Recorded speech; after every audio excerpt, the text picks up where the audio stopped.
वैद्यकीय अधिकारी असलेल्या डॉक्टर संपदा मुंडे यांनी ज्या पद्धतीनं स्वतःचा जीव संपवून घेतला, आपल्यालाही सगळ्यांना माहिती आहे, ज्ञात आहे की या डॉक्टरांनी स्वतःच्या हातावर, तळ हातावर सुसाईड नोट लिहिलेली आहे आणि याच्यामध्ये काही नावं सुद्धा लिहिलेली आहेत. मी ट्विटच्या माध्यमातून आपल्यापर्यंत काही पेपर्स रात्री पोहोचवले, रात्री उशिरा माझ्याकडे आल्यानंतर, आणि या पेपर्समध्ये सुस्पष्टपणे काही गोष्टी लिहिलेल्या आहेत. या डॉक्टरांनी दिनांक 19/6/2025 ला एक पत्र पोलीस अधीक्षकांना लिहिलेलं आहे की त्यांचे अधिकारी या डॉक्टरांशी कशा पद्धतीनं गैरवर्तन करतात याचं एक पत्र लिहिलेलं आहे 19/6/2025. त्याच्यानंतर पुन्हा याच्यावर काय कारवाई झाली हे विचारण्यासाठी सुद्धा त्यांनी 13/8/2025 ला माहितीच्या अधिकारामध्ये पत्र उपविभागीय पोलीस अधिकाऱ्यांना लिहिलेलं आहे. आणि त्याच्यानंतर अतिशय डिटेल असं पत्र 4 पानाचं तक्रारीच्या जी चौकशी समिती याच्यात नेमली होती त्या तक्रारीच्या संदर्भात खुलासा देण्याच्या बाबत स्वतःच्या हस्ताक्षरात एक 4 पानाचं पत्र डॉक्टर संपदा मुंडे यांनी लिहिलेलं आहे. या सगळ्या याच्यात सुस्पष्टपणे त्यांनी भूमिका मांडलेली आहे आणि भूमिका मांडत असताना त्यांनी स्थानिक राजकीय नेते, मी रात्री नाव नव्हतं घेतलं, परंतु भारतीय जनता पार्टीचे माजी खासदार या भागाचे निंबाळकर, मला वाटतं रणजित निंबाळकर त्यांचं नाव आहे, 31/7/2025 ला रात्री राजेंद्र शिंदे आणि नाग टिळक नावाचे त्यांचे पी आहेत,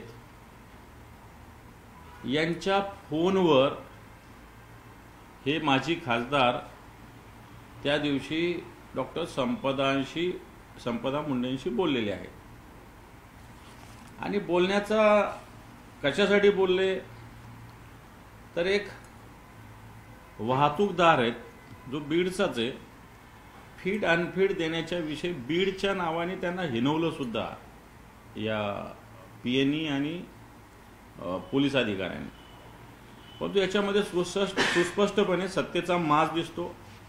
भारतीय जनता पार्टीचे या भागाचे माजी खासदार या प्रकरणात सुस्पष्टपणे डॉक्टर संपदा मुंडे यांनी लिहिलेलं आहे की हे 2 पीए आलेले होते आणि त्यांनी भारतीय जनता पार्टीचे जे कोणी माजी खासदार आहेत त्यांनी मला फोन देऊन माननीय खासदार बोलत आहे असे सांगितले. तेव्हा मी त्यांना फोनवर बोलत असताना मला विचारणा केली की मला असं वाटतं हे त्यांनी पूर्णपणे लिहिलेलं आहे, मी आपल्याला या सगळ्या गोष्टी पाठवलेल्या आहे किंवा पाठवतो. सांगण्याचा अर्थ असा की ज्या पद्धतीनं अशा पद्धतीनं आता या राज्यामध्ये भारतीय जनता पार्टीचं सरकार आहे, स्वतः या राज्याचे मुख्यमंत्री गृह विभागाचा कारभार सांभाळतात आणि गृह विभागाचा कारभार सांभाळत असताना गृह विभागाच्या कामकाज करणारे लोक सुद्धा कशा पद्धतीनं डॉक्टरांशी आणि एकंदर सगळं त्या भागातील लोकांशी चर्चा केला असं दिसतं की डॉक्टर संपदा मुंडे या सुस्पष्टपणे आपल्या डॉक्टरी व्यवसायाशी प्रामाणिक राहून, शासकीय सेवेशी प्रामाणिक राहून काम करणाऱ्या डॉक्टर आहेत असं स्पष्टपणे दिसतंय. आणि असं असताना त्यांच्यावर वेगळ्या पद्धतीनं मग नुसतं हे एक प्रकरण समोर आलेलं आहे, परंतु अनेक प्रकरण असे की पोस्टमॉर्टमच्या रिपोर्टमध्ये काहीतरी करा, हे जे कोणी आरोपी कैदी असतात त्यांना फिट करा किंवा अनफिट करा. हा काय प्रकार आहे? हा प्रकार राजकीय पक्षाच्या कार्यकर्त्यांनी नेतृत्वाने करणं अतिशय चुकीचं आहे. ठीक, एखादा आपला कार्यकर्ता असू शकतो, जवळचा असू शकतो, परंतु अशा पद्धतीनं चुकीचं करणं हे अतिशय म्हणजे चूकच आहे. आणि मग असं करत असताना या सगळ्या मंडळीला आणि सगळ्यात महत्त्वाचं या ठिकाणी पीआय मला वाटतं सुनील का अनिल महाडिक त्यांचं नाव आहे, यांची तर बेमुरवत खोरी तर प्रचंड आहे. आता 10-15 दिवसापूर्वी त्यांचं प्रमोशन होऊन ते नंदुरबारला डीवायएसपी झाल्याची माहिती आहे. या अनिल महाडिक अनिल का सुनील मला माहित नाही, पण महाडिक आहे, यांना तर खऱ्या अर्थानं बेड्या ठोकल्या पाहिजे. त्यांचे जे सहकारी PSI आहे त्यांना सुद्धा अटक केली पाहिजे. आणि हे जे राजकीय पक्षाचे कार्यकर्ते, आता राजेंद्र शिंदे आणि नागटिळक कोण आहे? माझ्या माहितीप्रमाणे इथले जे स्थानिक माजी खासदार आहे यांचे हे PA आहेत, सुय सहाय्यक आहे. यांनीच माजी खासदारांशी बोलणं करून दिलं आणि एका अर्थाने या सगळ्या डॉक्टरांवर संपदा मुंडे यांच्यावर दबाव आणलेला आहे. आणि त्यांनी या सगळ्या दबावातूनच त्यांची मेंटॅलिटी इथं विशद केलेली. या पत्राच्या माध्यमातून पोलीस कसे वागत होते, राजकीय पक्षाचे नेते कसे वागत होते, आणि त्याच्यामुळं कंटाळून त्यांनी मला वाटतं स्वतःचा जीव गमावलेला आहे. आणि म्हणून या सगळ्या लोकांवर कारवाई होण्याची आवश्यकता आहे. ज्या पद्धतीनं भारतीय जनता पार्टीचे एक माजी खासदार, ज्या पद्धतीनं त्यांचे सेक्रेटरी, ज्या पद्धतीनं डॉक्टरांशी, वैद्यकीय अधिकाऱ्यांशी, तेही प्रकरण एखाद्या प्रकरणात वेगळं आपण डॉक्टरांना सांगू शकतो, पण अशा प्रकरणात पोस्टमॉर्टम असेल किंवा मेडिकली फिट अनफिट करण्याचा प्रकार असेल, जे आरोपी असतील, हा सगळ्यात चुकीचा प्रकार आहे, अतिशय चुकीचा प्रकार आहे. आणि म्हणून ही सत्तेची मस्ती भारतीय जनता पार्टी इथंच नाही, ही समोर आलेली आहे. याच्या पुढेही तिथला कारभार आहे. यांचे हे स्वतः, त्यांचं कोणतरी भाऊ आहे अभिजित राजे निंबाळकर, हे तहसीलदार असेल, प्रांत असेल, पोलीस असेल, 24 तास वावरत असतात. अनेक गावामध्ये तर वेगळ्या पद्धतीनं गुन्हे, जे विरोधात काम करणारे, मग आपचे असतील, एखादे राष्ट्रवादीचे शरद पवार पक्षाचे असतील, आमच्या शिवसेनेचे असतील, यांच्या काही शेतकऱ्यांच्या काही भागामध्ये तर 7-12 1-1 कोटी 1.5 कोटीचा 50-50 लाखाचा बोजा आहे. काय तर म्हणे यांनी गैर उत्खनन केलेलं आहे, केलेलंच नाही, कुठं काहीच नाही. पण अशा पद्धतीनं कार्यकर्त्यांना मला असं वाटतं सत्तेचा माज दाखवून नामोहरम करण्याचा हा प्रकार आहे. आणि वाटतं याच्याविषयी जनता निश्चित आवाज उठेल. तुम्ही निंबाळकरांचं नाव घेतलं, कशा पद्धतीने इन्व्हॉल्वमेंट आहे त्यांची किंवा त्यांच्या PAची? कारण फोनवर देखील बोलणं झालं असं देखील तुम्ही म्हणा. हे या डॉक्टर संपदा मुंडेंचं चौकशी समिती समोर दिलेलं स्टेटमेंट आहे. त्याच्यात त्यांनी सुस्पष्टपणे लिहिलेलं आहे की त्या दिवशी रात्री मान्य खासदार यांचे 2 PA आले. आता PAंचं नाव मी सांगतो, नागटिळक आणि राजेंद्र शिंदे. त्याच्यात नाव नाही लिहिलेलं, पण मी सांगतो नाव. आणि यांच्याशी त्यांनी बोलणं करून दिलं. बोलत असताना काय काय बोलले ते सुद्धा यांनी याच्यामध्ये लिहिलेलं आहे. त्याच्यामध्ये हे पत्र मी आपल्याला पाठवतो सगळ्यांना, तुम्ही वाचू शकता, हस्ताक्षर चेक करू शकता. याच डॉक्टरांनी आधीचं लिहिलेलं पत्र आहे. याच डॉक्टरांनी माहितीच्या अधिकारात काय काय कारवाई झाली त्याचं पत्र इथं आहे. हस्ताक्षर सगळे एकच आहे. तुम्ही एक सगळ्यात गंभीर आरोप केला, वाठार निंबाळकर किंवा वाखरी या गावातील शेतकऱ्यांच्या खात्यावर 1-1 कोटींचा बोजा चढवला. तुम्ही या संपूर्ण प्रकरणाशी महसूल मंत्र्यांशी बोलून? बिलकुल बोलू. अशा पद्धतीनं या गावातील, त्या गावाचं नाव आहे माझ्याकडे, वाठार निंबाळकर आणि वाखरी, या ठिकाणी 7-12वर 50 लाखाचा 1 कोटीचा बोजा टाकला गेलेला आहे. उत्खनन केलं म्हणून असे आरोप केले. इकडे दिवसा ढवळ्यात तुम्हाला माहिती आहे, त्या दिवशी अजितदादा पवारांनी तर एका DYSPला बोलले. त्यांचे कार्यकर्ते करतात. मी कोणी करावं असं मुळीच म्हणणार नाही, परंतु चुकीचे आरोप करून म्हणजे ही कार्यकर्त्याला नामोहरम करण्याची एक वेगळी शक्कल आहे की असे ऐकत नाही ना, मग यांच्या 7-12वर बोजा टाका, मग यांना कर्ज मिळत नाही, अशा वेगवेगळ्या गोष्टी होतात शेतीच्या. तुम्ही ज्या 4 पाणी पत्रात ज्याचा उल्लेख केला त्याच्या पाठची पार्श्वभूमी पोलिसांकडून अशी सांगण्यात आली की ते जेव्हा एखाद्या आरोपीला रात्रीचं घेऊन जायचं मेडिकलसाठी, तेव्हा ज्या डॉक्टर आहेत त्या काम वाढायचं म्हणून ते त्यांना मुद्दाम अनफिट करून ऍडमिट करून घ्यायचे. आणि या संदर्भात पोलिसांनी वैद्यकीय काउन्सिल जे आहे जिल्ह्याचं, त्यांच्याकडे तक्रार सुद्धा केली होती. मला असं वाटतं याच्यासाठी तक्रारीच्या सिस्टीम आहेत. जिल्ह्याला DHO असतात, वैद्यकीय खात्याचे अधिकारी असतात, डायरेक्टर असतात, मंत्री असतात, सचिव असतात. यांच्याकडेच का होतं असं? यांच्याकडेच का होतं? आम्ही राजकीय क्षेत्रात काम करतो ना, आम्हालाही अशा पद्धतीनं फोन येतात ना, डॉक्टरांना बोलावं लागतं ना. परंतु ज्या पद्धतीनं तिथल्या PIचं ज्या पद्धतीनं वर्तणूक आहे ती पण चूक आहे, काही अधिकाऱ्यांची सुद्धा चुकीची वर्तणूक आहे. मला वाटतं अशा पद्धतीनं महिला अधिकाऱ्यांची ह्या वागण्याच्या पद्धती नाही.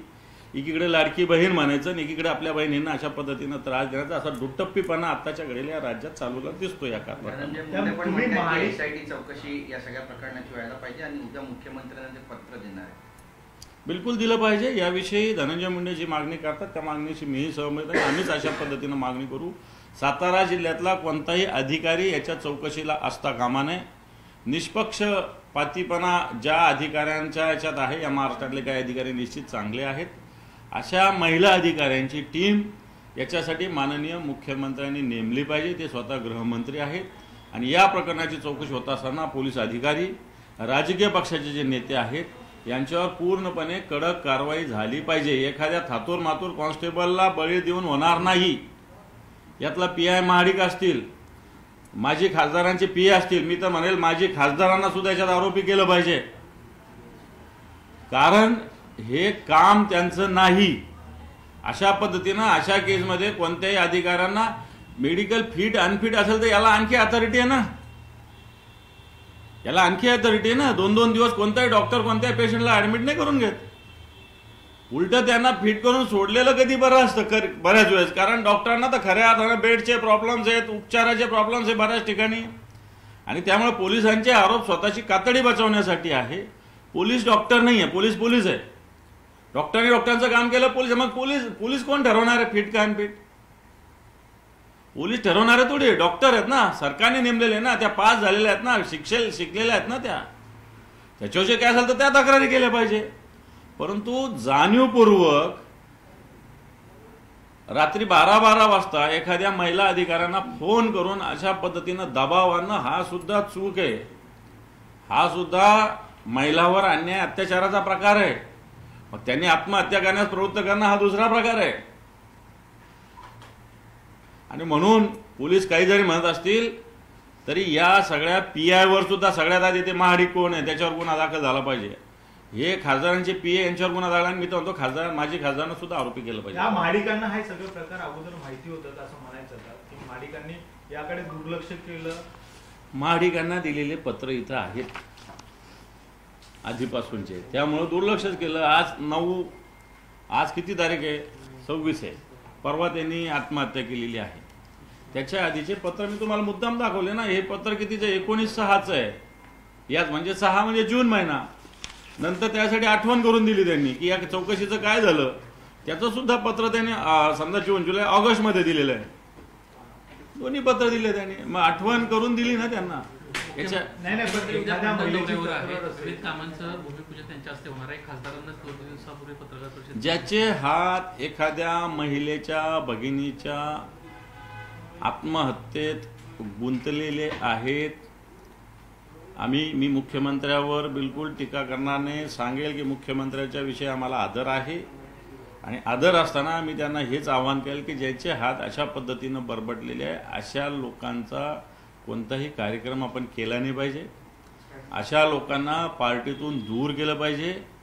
असे लोक जे महिलांचा सन्मान करत नाही किंवा महिलांवर अशा पद्धतीनं त्यांना काम करण्यासाठी प्रवृत्त करण्याचा प्रयत्न करतात, मेडिकल ऑफिसर सारख्या अधिकाऱ्यांना, त्यांच्यावर पक्षाने सुद्धा कारवाई केली पाहिजे, गुन्हे दाखल झाले पाहिजे. अजितदादांचा कुठल्या आमदाराचा या प्रकरणाशी संबंध आहे का? आहे ना, अजितदादांचा तिथला कोण सचिन कांबळे नावाचा आमदार, तो नावाला अजितदादांचा आहे पण तो भारतीय जनता पार्टीचाच आहे. तो आणि हे माजी खासदार हे सगळे स्वतःच. आणि कोणतरी भाऊ आहे त्यांचा अभिजित तिथला निंबाळकर म्हणून. ही मंडळी हे PA यांचा उच्छाद आहे सगळ्या पलटणमध्ये. कोणीच बोलत नाही यांच्याविषयी, कोणीच बोलत नाही यांच्याविषयी. तो यांनी उच्छाद फक्त फलटण शहरात नाही तर तालुक्यात मांडलेला आहे सगळा. दुसरं असं होतं की अहवाल अनुकूल येण्यासाठी पण फार मोठा दबाव होता असं पण त्याचा आरोप होता.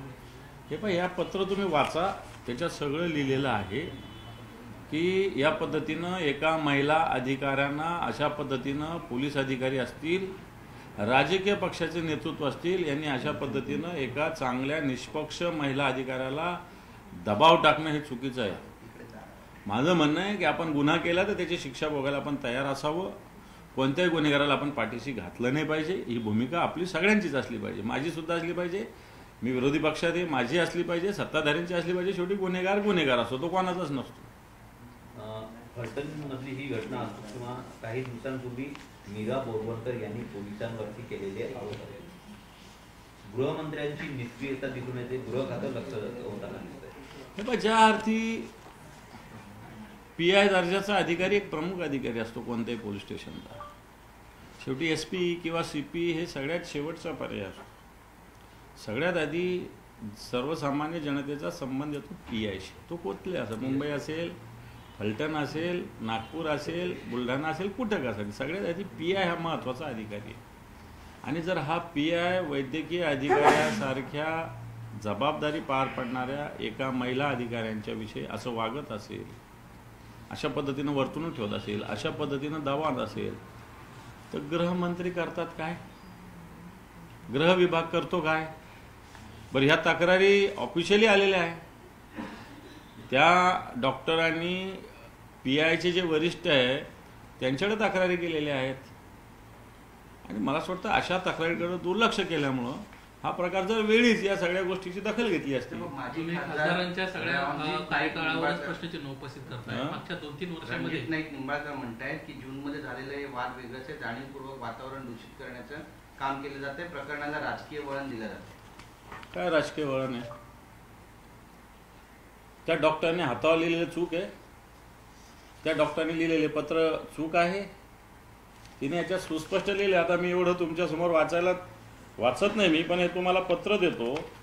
त्यांनी पूर्णपणे या भगिनीने लिहिलेलं आहे तिची मानसिकता याच्यात काय काय झालेली म्हणून, काय काय झालेली आहे याच्यात पूर्णपणे तिच्यात लिहिलेलं आहे. तिच्यात तिनं स्पष्टपणे त्या खासदारांचं नाव लिहिलेलं आहे, माजी खासदारांचं नाव लिहिलेलं आहे. मी तुम्हाला सांगतो की माझ्याकडे तर तक्रारी अशा आल्या की ह्या खासदारांचा, माजी खासदारांचा इतका राजकीय दबाव आहे की कित्येक सामान्य माणूस यांच्या पक्षाचे नसल्यावर जर यांचा साधा गुन्हा असेल तर यांच्यावर 307 करा, यांच्या पक्षाच्या लोकांनी 307चा गुन्हा केला असेल तर त्याच्यावर 324 करा. मी तर म्हणतो या महाडिकांच्या काळातल्या मागच्या 2 वर्षातल्या काळातल्या सगळ्या गुन्ह्याची चौकशी पुन्हा एकदा झाली पाहिजे. आणि महाडिकच्या काळातली तर सगळीच झाली पाहिजे. महाडिक हा दलाल आहे, दलाल. महाडिक हा जो PI आहे हा दलाल आहे तिथल्या माजी खासदाराचा आणि तिथल्या आताच्या आमदाराचा. पोलिसांची ड्युटी केली पाहिजे. पोलिसांनी दलालीने एक 19-20 होऊ शकते एखाद्या वेळेस. थोडंसं एखाद्या बाजूला पारडं झुकू शकतं, पण कधी पूर्ण एकांगी पारडं नाही झुकू शकत कधीच. या महाराष्ट्रात तरी असं होऊ शकत नाही. या महाराष्ट्रातले पोलीस नाही आहेत असे, असं माझं स्पष्ट मत आहे. पण हे काही महाडिक सारखे लोक आहेत ना, याच्यामुळे अख्खं पोलीस दल बदनाम होतं असं माझं मत आहे. त्यामुळे या महाडिक आहे ना हा दलाली करतो, हा बटीक झालेला आहे काही लोकांचा. याचं प्रमोशन पण थांबवावं, याच्यावर गुन्हा दाखल करावा आणि याच्यावर कारवाई करावी.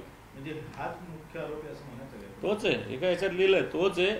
नंतर हे सह आरोपी सगळे माझे खासदार आणि PIनं केलं पाहिजे. सर, आगामी स्थानिक स्वराज्य संस्थांच्या निवडणुकीमध्ये मुंबईकडे भाजपने विशेष लक्ष दिलंय. 150 जागा हा विषय संपला का? हो, आता पॉलिटिकल भाजप 150 जागा लढणार आहे, तर दुसरीकडे एकनाथ शिंदेच्या शिवसेनेने 100 जागांचा दावा केलेला आहे. याच पार्श्वभूमीवर आज एकनाथ शिंदे अचानक पहाटे दिल्लीला देखील रवाना झाली, त्याची देखील चर्चा. काय वाटतं? हे पहा, एकनाथ शिंदेंना दिल्लीला जाऊन काही होणार नाही, हात हलवत परत यावं लागेल. शेवटी भारतीय जनता पार्टी म्हणा किंवा देवेंद्र फडणवीस म्हणा हे काही एकटे निर्णय घेत नसतील, तेही पार्टीचे आहेत. पार्टीची ही पॉलिसीच असेल. आणि म्हणून एकनाथ शिंदे हे दिल्या भाकरीचे आणि सांगितल्या कामाचे, ग्रामीण भागातली म्हण ही, दिल्या भाकरीची आणि सांगितलेल्या का, जेवढी दिली तेवढी खायची, जेवढं सांगितलं तेवढं करायचं. बाकी कोणतेही अधिकार एकनाथ शिंदेंना नाही. जेवढ्या जागा दिल्या तेवढ्या लढाव्या लागेल, नसेल लढायच्या तर नका लढू, अशा पद्धतीनं स्पष्टपणे भारतीय जनता पार्टी सांगेल. आणि मला वाटतं ती वेळ आता जवळ आलेली आहे. काल भाजपने एक फराळ वाटला आणि त्याच्याबरोबर एक पिशवी होती. एका बाजूला शिंदेच्या पक्षाचा विषय हा न्यायप्रविष्ट असताना त्यांच्या हे अचानक दिल्लीवाऱ्या होत आहेत, याचं काही इंटरनल कनेक्शन असेल असं वाटतं? न्यायव्यवस्थेविषयी बोलणं चूक आहे. पण तुम्ही मागेही बोललो, कबुतराची सुनावणी होते, कुत्र्याची सुनावणी होते. भटक्या कुत्र्याची सुनावणी सुप्रीम कोर्टात ताबडतोब होते, कबुतराची सुनावणी होते. परंतु शिवसेना पक्ष जो शिवसेना प्रमुख मान्य बाळासाहेब ठाकरे यांनी स्थापन केलेला आहे, त्या पक्षाच्या याचिकेवर लवकर सुनावणी होत नाही. एवढंच मी सांगेल. बाकी मी कोणाच्या विरोधात बोलणार नाही. परंतु कुत्रे आणि कबुतराच्या सुनावण्या कोर्टात लवकर होतात, परंतु शिवसेना पक्षाची जी काही भूमिका आहे त्याची सुनावणी कोर्टात 3-3 वर्ष होत नाही, समजून घ्या. मागच्या काळामध्ये काल मंगलप्रभात लोढा यांनी छठ पूजेची पाहणी केली जुहू बीचवर आणि मुंबईत 7 ठिकाणी छठ पूजेचे आयोजन केले आहे. मतदारांना भुरळ घालण्याचा प्रयत्न उत्तर भारतीय हे भारतीय जनता पार्टी करतच आलेली आहे की या सगळ्या गोष्टीचं राजकीयकरण करणं. शेवटी पूजा आहे. उत्तर भारतीय बांधव करतात, त्याला काही कोणाचं काही विरोध असण्याचं काही कारण नाही आहे.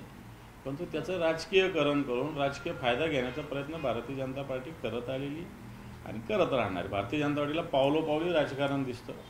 अनेक विषय सांगता येईल, योग्य वेळी आपण सांगत बसू, परंतु प्रत्येक ठिकाणी भारतीय जनता पार्टी चांगल्या भाषेत सांगायचं आपला उल्लू कसा सरळ करता येईल असा प्रयत्न.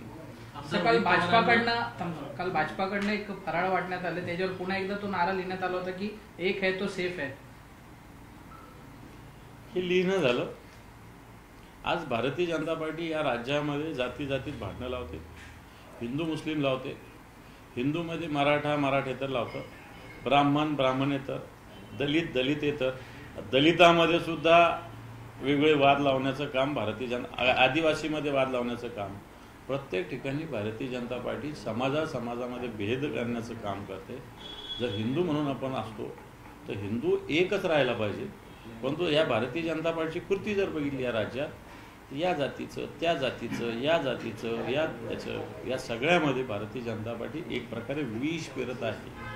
आणि जातीच्या म्हणजे जी अफूची गोळी म्हणता येईल, इथं जातीचं हे सगळे अफूची गोळी देण्याचा प्रयत्न करतात आणि यातून स्वतःचं राजकारण साधण्याचा प्रयत्न. मूळ प्रश्नावर भारतीय जनता पार्टी या राज्याचा आत्ताच्या घडीला आर्थिक स्थिती काय आहे, या राज्याची महागाईची काय स्थिती आहे, बेरोजगारीची स्थिती काय आहे, अर्थव्यवस्थेची काय स्थिती आहे, शेतकऱ्यांचं नुकसान झालं याच्या नुकसान भरपाईची स्थिती काय आहे, याच्याविषयी भारतीय जनता पार्टी कुठंच बोलत नाही. परंतु एक है तो सेफ है, बटेंगे तो कटेंगे, ह्या खोटे नारे देण्याचं काम भारतीय जनता पार्टी करते. पण असं जर नरेंद्र एक स्टेटमेंट, मग तुमची भूमिका काय विरोधक म्हणजे याला एक है तो सेफचा नारा जर दिला जात असेल, ही जे मी बोललो हीच आमची भूमिका आहे ना. एक है तो सेफ आहे म्हणजे काय? एक म्हणजे कोण? एक म्हणजे कोण सांगा ना तुम्ही. एक है तो सेफ म्हणजे धोका कोणाचा आहे? तुमचं सरकार या राज्यात, तुमचं सरकार आहे दिल्लीत, मग तुम्ही कोणापासून अनसेफ आहे जरा सांगा. जर तुम्ही अनसेफ असाल तर मग तुम्ही सत्तेवर कशाला राहता? एक है तो सेफ आहे, तुमच्या राज्यात सत्ता, तुमची देशात सत्ता, या देशातल्या 5-10-15 प्रांतात तुमची सत्ता, मग तुम्ही अनसेफ कोणापासून ते जरा सांगा ना. जर अनसेफ तुम्ही कोणापासून असाल तर तुम्हाला सत्तेवर राहायचा अधिकार नाहीये. एक है तो सेफ आहे म्हणजे काय? याचा अर्थ कोणाकडून तरी अनसेफ आहे. जर तुमची सत्ता असताना तुम्ही जर अनसेफ असाल मग सत्तेवर कशाला राहता? आपण हे सांगावंच लागेल, सांगू आम्ही जनतेला. त्यामुळे हे फक्त निवडणुकीसाठीचे अजेंडे आहे. लोकसभा झाली, वर्षभर शांत होते. आता बाकीच्या स्थानिक स्वराज्य असतात तर आता आठवतात त्यांना सेफ आहे, बटेंगे कटेंगे, मस्जिदीवरचे भोंगे, हे आता आठवतं त्यांना. गोरक्षा आता आठवते.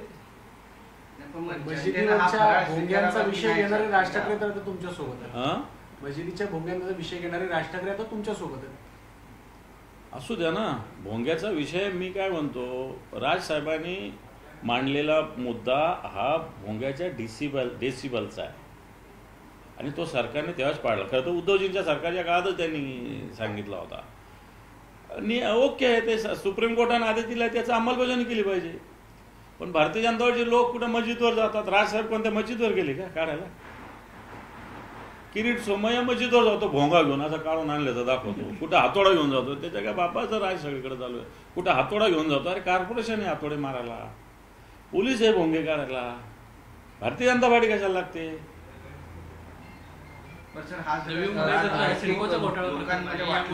लोकांना काय आवाहन करू इच्छिता? हा फराळ त्यांच्यासाठी सेफ नाही असं म्हणा. कोणता? जो फराळ वाटला जातो एक फराळ वाटताना एक आहे तर सेफ आहे म्हणायची काय गरज आहे? सर, भाजपचे नेते परिणय फुकेंनी स्नेहमिलनाचा कार्यक्रम घेतला होता आणि त्या कार्यक्रमात ते स्वतःच्या सरकारवर टीका करतात. त्यांनी असं म्हटलंय 25 ते 30% कमिशन दिल्याशिवाय नगर परिषदेत कोणतेही काम होत नाही. त्याच्यात मंत्रालय आणि सरकार पण ऍड करा, एवढीच माझी त्यांना विनंती आहे. नवी मुंबईमध्ये सिडको जमिनीचा घोटाळा प्रकरण रोहित पवारांना लावून धरलं होतं. त्या संपूर्ण प्रकरणामध्ये सातत्यानं पत्रकार परिषद घेतल्या होत्या. नुकतंच आता वन विभागाचा अहवाल आलेला आहे आणि त्यांना जो आरोप केला होता बिवलकर नावाच्या व्यक्तीनं, त्यानं करोडो रुपयांचा भ्रष्टाचार केला असं स्वतः वन विभागाने मान्य केलंय. मात्र अजूनही गुन्हा दाखल होत नाहीत ना बिवलकरांवर दाखल होतो किंवा त्यांना आदेश देणारं नगर विकास खातं आणि तत्कालीन सिडकोचे जे अध्यक्ष होते संजय शिरसाट त्यांच्यावर कुणावरही कारवाई होत नाही. सरकारला ही कारवाई करावी लागेल, कारण ज्यांनी आता ह्या गोष्टी करतात, एक हे तसे देशभक्तीच्या गोष्टी करतात. इंग्रजाला सरेंडर झालेल्या व्यक्तीला नंतर इंग्रजांनी बक्षिसी दिली ते वापस देत आहेत. कोणती देशभक्ती आहे? हे जे प्रकरण आहे सिडकोचे, याच्यात कोणती देशभक्ती आहे? ज्या इंग्रजाला आपल्या देशाच्या स्वातंत्र्य लढ्यामध्ये सरेंडर झालेलं, फुट्टीर असलेला जे कुटुंबाला जी जमीन भारत सरकारने काढून घेतली होती ती परत देण्याचा निर्णय महाराष्ट्र सरकार करतंय, म्हणजे सिडको करतंय.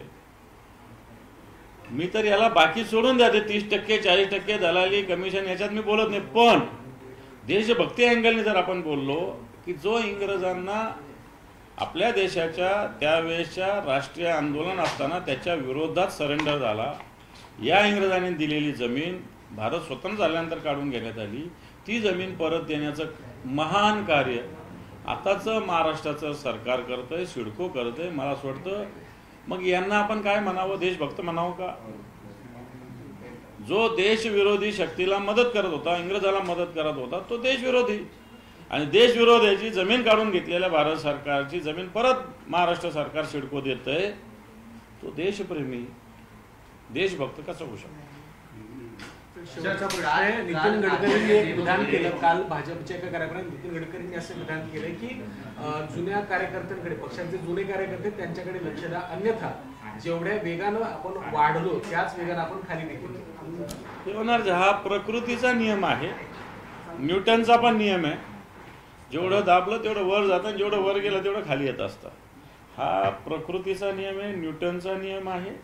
आणि मला असं वाटतं भारतीय जनता पार्टीला हा लवकरच लागेल, कारण खाली आम्ही खालच्या कार्यकर्त्यांशीही कनेक्टमध्ये असतो, भारतीय जनता पार्टीच्याही कार्यकर्त्यांशी कनेक्ट असतो. त्यांची मानसिकता आत्ताच्या घडीला जर बघितली तर मला असं वाटतं, आता ते आम्ही परवा नांदेडला बघितलं जाऊन, ज्या अशोक चव्हाणांना देवेंद्र फडणवीस डीलर म्हणले, आज ते त्यांचे लीडर झाले. तिथले लोक कसे ऍक्सेप्ट करतील की ज्यांनी पूर्ण 5-25 वर्ष शंकरराव चव्हाण, अशोकराव चव्हाण यांच्यावर जर लढा दिला, आज तेच अशोकराव चव्हाण त्यांचे नेते आहेत. असं अनेक ठिकाणी आहे.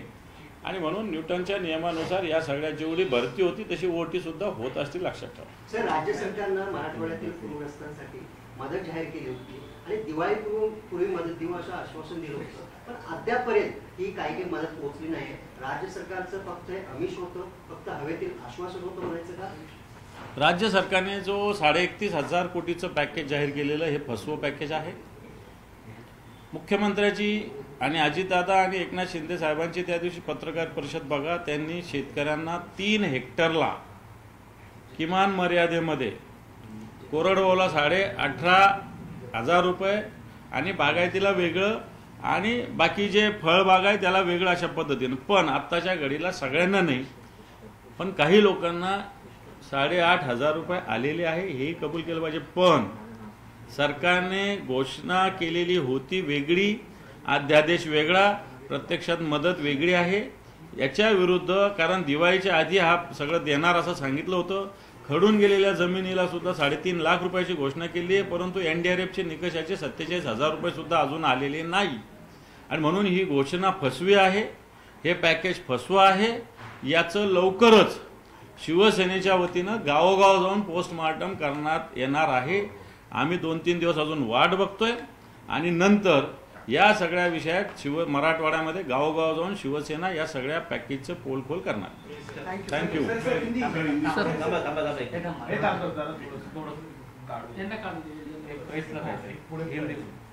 काढा मग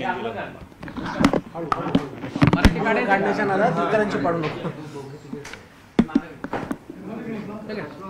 हो, कोपरे काढायचं तुमचं.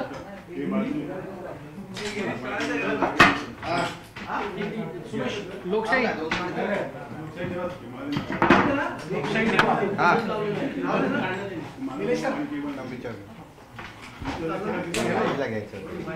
फोनच नाही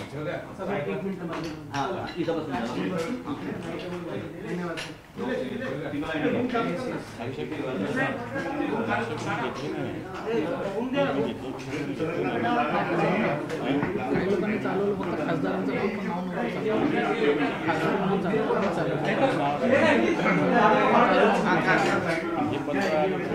नाव नव्हतं खासदार म्हणून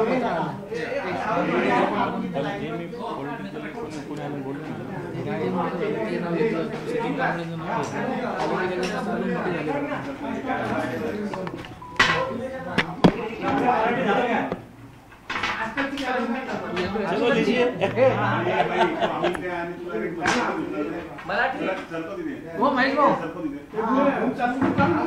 नाही आपले असू द्या ना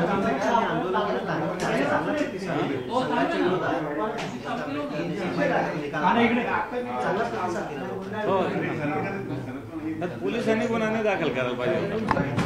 तो चूक होता म्हणूनच मोर्चा होता. ठीक आहे 2 जणांची मारामारी आहे ना ज्याला मारतात त्यांनी कंप्लेंट करावं.